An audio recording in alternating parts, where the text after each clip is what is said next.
ये लड़की कैंडिडेट हो सकती है, लेकिन असली विधायक जो है वो रघुवर दास ही, क्योंकि ऐसे प्रत्याशी इन्होंने दिया जिनको कोई जानकारी नहीं। और टीवी वाले ने पूछा कि क्या मुद्दे होंगे, और हमारे भाजपा के प्रत्याशी बोलते कि मैं पता लगाऊंगी। दास परिवार की गुंडागर्दी को बंद करने का एक हमारा पहला कदम है। रघुवर जी के भाई किसी के घर में घुस करके पीट करके मकान कब्जा कर लेते बालूबासा में। नमस्कार, फॉलो अप देख रहे हैं आप। मैं आपके साथ अभिषेक पीयूष। जैसा कि आप सभी को पता है, कल देर शाम कांग्रेस ने 21 सीटों पर प्रत्याशियों की घोषणा कर दी है। ऐसे में जमशेदपुर की पूर्वी सीट से पूर्व सांसद सह आईपीएस डॉक्टर अजय कुमार को प्रत्याशी बनाया गया है। डॉक्टर अजय कुमार अभी हमारे साथ मौजूद है। हम सीधा इनसे जुड़ते हैं और जानते हैं, सर कितनी तैयारी है। देखिए, अगर आप सिर्फ चुनावी दृष्टिकोण से देखेंगे तो उचित नहीं होगा। पिछले 30 साल से तो जमशेदपुर का जनता का सेवा कर रहा हूँ, तो तैयारी तो सेवा करने का तो 30 साल से चल रहा है। लगातार हम लोग संपर्क में हैं। तो मुझे लगता है कि असली राजनीतिक काम तो लोगों को बात सुनना, मिलना और समस्या का समाधान करना, तो वो तो 3 दशक से चल रहा है। सर, इस बार के विधानसभा चुनाव में जमशेदपुर पूर्वी से जब आप लोगों के पास जाएंगे तो क्या मुद्दे होंगे सर? एक तो दास परिवार की गुंडागर्दी को बंद करने का एक हमारा पहला कदम है। रघुवर जी के भाई किसी के घर में घुस करके पीट करके मकान कब्जा कर लेते बालूबासा में।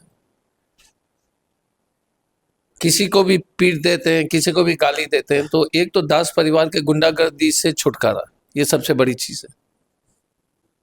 दूसरी बात है परिवारवाद से भी छुटकारा, क्योंकि ये विचित्र परिवारवाद है।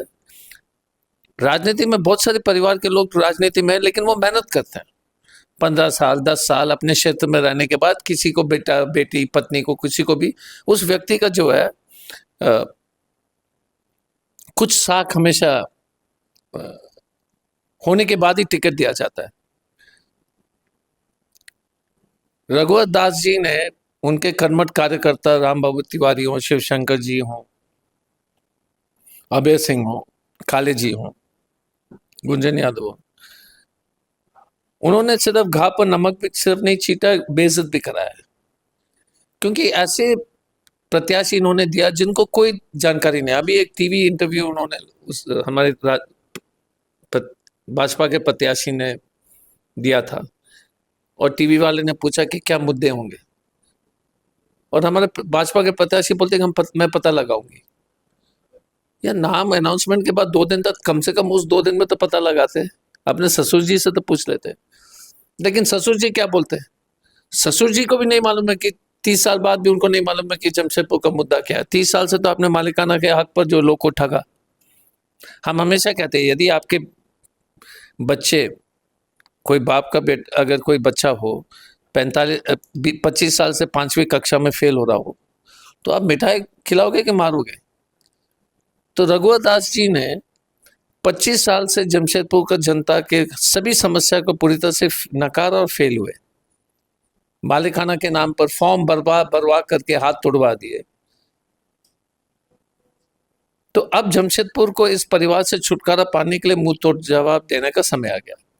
सर, जमशेदपुर में मालिकाना हक की अगर बात करें तो काफ़ी लंबे समय से मुद्दा चलते आ रहा है। 95 से अगर देखा जाए तो वर्तमान में राज्यपाल रघुवर दास जो है यहाँ पर विधायक रहे लंबे समय तक, और मालिकाना के हक पर राजनीति जो है यहाँ पे लंबी रही है। तो आपका क्या स्टैंड होगा? नहीं, हमारा स्टैंड क्या है कि ये मालिकाना हक के जो इश्यूज है वो सिर्फ जमशेदपुर से सीमित नहीं है। रांची में लीज लैंड HEC एरिया में, धनबाद में कोल इंडिया का है, और बोकारो में सेल का है। बहुत सारे लीगल तरीके हैं, जैसे सरकार सर्वे करके एक कट ऑफ ईयर अगर तय करेंगे, उस आधार पर उस मकान को जो उसको जो है अगर घोषित कर लेंगे कि इस साल के पहले जो भी मकान बने उसको जो है मान्यता देंगे, तो फिर वो सिस्टम वो लागू हो सकते हैं। क्योंकि ये एक पेचीदा समस्या है बोकारो में, धनबाद में और रांची में। लेकिन सरकार अगर लग जाएगी, अगर सरकार के लोग लग जाएंगे, क्योंकि पूर्वी से और ये सब शहरी क्षेत्र जितने भी सीट्स थे, धनबाद हो, बोकारो में हो, तो भाजपा के लोग थे। तो वो लोग ने कभी ये मुद्दा उठाया नहीं, और हमारी सरकार को मौका भी नहीं मिला, क्योंकि जनप्रतिनिधि को कोई मतलब ही नहीं था। लेकिन हेमंत सोरेन जी ने जैसे जैसे पब्लिक की जो आवाज उठती है, जैसे 3 प्रमुख काम है। एक तो जातीय प्रमाण पत्र, जो खतियान के आधार पर अभी जो है उन्होंने कहा कि बिना खतियान का सर्वे से होगा, ये बहुत बड़ा काम है। SC ST OBC जो जमशेदपुर रांची में किसी के सर्टिफिकेट नहीं, आप सर्टिफिकेट बन जाएंगे। सामान्य वर्ग के बच्चे लोग, जो जनरल कैटेगरी के बच्चे लोग हैं, उनको आर्थिक कमजोर वाली सर्टिफिकेट नहीं मिलता था, वो मिल जाएगा। मैया स्कीम से सबको 30,000 जो है सालाना मिलेगा कम से कम, कुछ लोगों को तो 60,000 मिलेंगे जिस घर में 2 महिला हैं। और मानदेय जो हमने 700 रुपये किया, उससे भुखमरी की स्थिति खासतौर से जमशेदपुर हो या धनबाद हो या शहरी क्षेत्र में, ये मानदेय बढ़ाने के बाद जो कम से कम करोड़ों परिवार जो है भुखमरी से बच गए हैं। सर एक सवाल है मेरा सर कि जमशेदपुर की अगर बात करें तो आप यहाँ IPS रहे हुए हैं और जमशेदपुर के पुलिस कप्तान होने के नाते शहर को अच्छी तरह से जानते हैं, पूर्व सांसद भी हैं, और ऐसे में पहली बार भाजपा की ओर से एक महिला कैंडिडेट को जो है टिकट दिया गया है, जो कि रघुवर दास की बहू है। तो एक युवा कैंडिडेट है, महिला कैंडिडेट है, और रघुवर दास की बहू भी है साथ में। तो जमशेदपुर की जनता कितना पसंद करेगी उसको आपके नज़रिए से? नहीं, देखिए, अगर कोई राजनीतिक, रघुवर दास जी का हमारा एक ही शिकायत है, बिना त्याग, बिना काम, क्योंकि आप रघुवर दास जी के बहू हैं।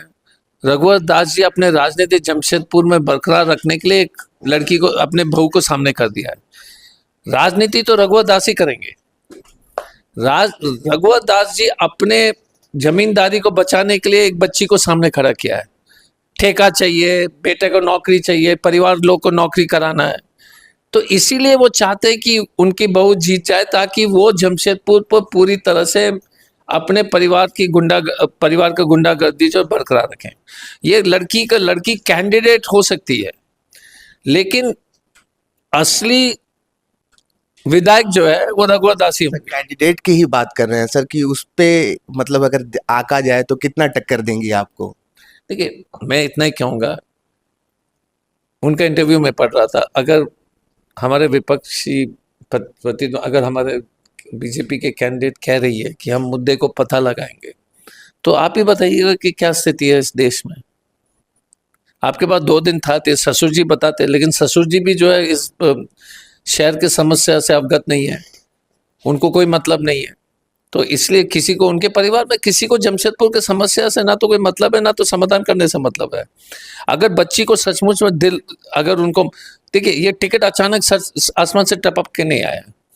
जब उनको मालूम था कि बहू को लड़ा रहे, तो फिर लाल बाबू फाउंड्री में क्यों नहीं गई?